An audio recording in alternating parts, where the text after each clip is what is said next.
Hair transplant کب کروانا چاہیے اور کس سے کروانا چاہیے؟ اچھا، ہیئر ٹرانسپلانٹ سب سے پہلے میں آپ کو بتاتا جو ہوتا کیا ہے. ہیئر ٹرانسپلانٹ ہوتا یہ ہے کہ آپ کے پرماننٹ زون سے ہیئر سیلز لے کے یا فالیکلز لے کے آپ کے نان پرماننٹ ایریا کے اندر ٹرانسفر کرنا ہے. نمبر 1. یعنی کہ جو پرماننٹ ایریا ہے وہ آپ کے سر کا بیک پیچھے سائڈ والا حصہ جو ہے اس کو ہم پرماننٹ یا مستقل علاقہ کہیں گے بالوں کا. ہاں جی، اور جو مستقل کہیں یا اس کو آپ ایسے بھی کہہ سکتے ہیں ان کی لائف سب سے زیادہ ہوتی ہے. جی سر. اس کی لائف جو ایون کے ٹائپ 7 بالڈنس کے اندر بھی جو جھالر جس کا میں نے آپ کو ذکر کیا تھا اس کی لائف تقریباً 70-75 ایئرز ہوتی ہے. سو یعنی کہ آپ کا پرماننٹ زون سے فالیکلز لے کے ہیئر فالیکلز لے کے اور نان پرماننٹ زون کے اوپر اس کو ٹرانسفر کرنے کا نام ہیئر ٹرانسپلانٹ ہے. باڈی کے کسی حصے سے بھی بال لیے جا سکتے ہیں لیکن فرسٹ میچ آپ کا جو بیک آف دا ہیڈ ہے، یعنی کہ سر کے پچھلے حصے سے بیک آف دا اسکیلپ ہے، جو کہ like with replacement like with like concept. The second جو اس کا جو اس کے قریب ترین جو چیز ہے وہ ہے آپ کی داڑھی.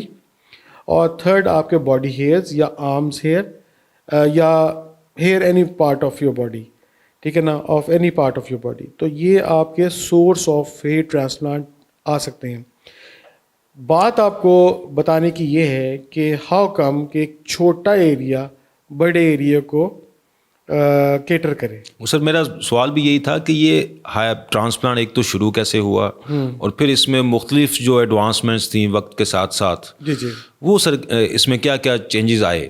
دیکھیں ٹرانسپلانٹ کی جو ہسٹری ہے تو وہ تو what you call کہ سینچریز پرانی ہے. 70s میں بھی 17 سینچریز میں بھی اس کا ملتے ہیں اور پلس جو ہے وہ ایولیوشن ہوتے ہوتے یہاں تک پہنچی ہے. تو جہاں تک بات ہے کہ آپ کا جتنے جو ٹائپس آف ہیئر ٹرانسپلانٹ ہیں یا جس طرح ہم اس کو لے کے آگے چلیں گے کس بندے کو کروانا چاہیے، تو وہ ڈپینڈ کرتا ہے کہ آپ کا اسیسمنٹ کیا ہے. یعنی کہ مینس کہ آپ کے فرض کریں کہ ٹائپ 1 ٹائپ 2 ٹائپ 3 آپ ڈائگنوز کر لیا، اس کے بعد پیشنٹ کو ایز اے ہول گزاریں آپ ڈائٹری ریپلیسمنٹ سے، میڈیکل ٹریٹمنٹ سے اور ہیئر ٹرانسپلانٹ سے. آپ اس کو پہلے پلان بنائیں. پلان بنانے میں آپ کو صرف اور صرف ایک ہی بندہ ہیلپ کر سکتا ہے جو کہ آپ کو جس کو ساری چیزیں پتہ ہے اور جو کیپیبل ہے آپ کے کرنے میں. And that is plastic surgeon یا آپ کا کاسمیٹک سرجن یا جو ہیئر ٹرانسپلانٹ سرجن ہے جس نے پوری ٹریننگ لی ہوئی ہے. جی سر. باہر سے ٹریننگ لی ہے یا پاکستان کے اندر سے ٹریننگ لی ہے. جو ہمارے ادھر پاکستان میں فورم ہے وہ hair restoration society of Pakistan ہے اور جو باہر فورم ہے وہ انٹرنیشنل ہیئر ریسٹوریشن کا فورم ہے جہاں سے پراپر ٹرینڈ لوگ گزر سکتے ہیں. سو بیسیکلی کون لوگ ہیں؟ یہ وہ لوگ ہیں جیسے اینڈروجینک بالڈنس والے لوگ ہیں یا جینیٹک والے لوگ ہیں. تو کون سی ایج گروپ کو ہمیں کیٹر کرنا چاہیے، یہ آل ڈپینڈز اپون. سر یہاں بھی ایک ڈفرینس ہے کہ بہت سارے لوگ ہمارے یہاں اس میں میل پریکٹس یا کویکری بہت زیادہ ہے. جی ایون آپ کے جو سیلونز والے ہیں وہ بھی ٹرانسپلانٹ کر رہے ہیں. اب ٹیکنیشینز ہیں چھوٹے چھوٹے شہروں میں وہ بھی ٹرانسپلانٹس کر رہے ہیں. دیکھیں سر یہ عام ایک ہمارا جو آڈینس ہے یا جو ایک عام شخص ہے اس کو کیسے پتہ چلے گا کہ میں نے کس کے پاس جانا ہے؟ دیکھیں یہ آج کل تو بہت آسان ہے. آپ Google is a good source کہ ہر بندے کی ڈگریز، ہر بندے کا جو بایو ڈیٹا ہے وہ آپ کا اویلیبل ہے. پلس آپ جب بھی کسی کے پاس جائیں تو آپ اس کی یہ PRA کی طرف سے بھی اور پلس جو پنجاب ہیلتھ کمیشن کی طرف سے بھی یا PMDC کی ریکوائرمنٹ یہ ہے کہ آپ اپنا ID آپ ڈسپلے کریں.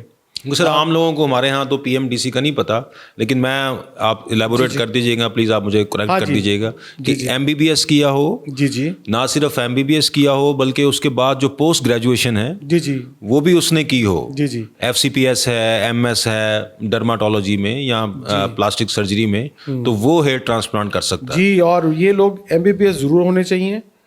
ان کی کوالیفیکیشن آگے ڈپینڈ کرتی ہے کہ آپ نے کسی ہیئر ٹرانسپلانٹ یا کاسمیٹک سرجن کے ساتھ یا پلاسٹک سرجن کے ساتھ یا جو ڈرماٹولوجسٹ ہے جو اس کی چیز ماہر ہے جس کے بعد ڈگریز ہے اس کے ساتھ فیلوشپ ہو, ٹھیک ہے نا. اور فیلوشپ ہم نے ڈیزائن کی ہوئی ہے تقریباً 4 ایئرس کی فیلوشپ ہے جس کے اندر آپ روٹیشن وائز آپ کسی لوگوں کے پاس جاتے ہیں اور اپنے کریڈٹ آورز جو ہے نا وہ پورے کرتے ہیں اور پھر وہ آپ کو وہ جو ڈیزنیٹ کرتے ہیں کہ آپ انڈیپینڈنٹ ہیئر ٹرانسپلانٹ کر سکیں. کر سکتے ہیں.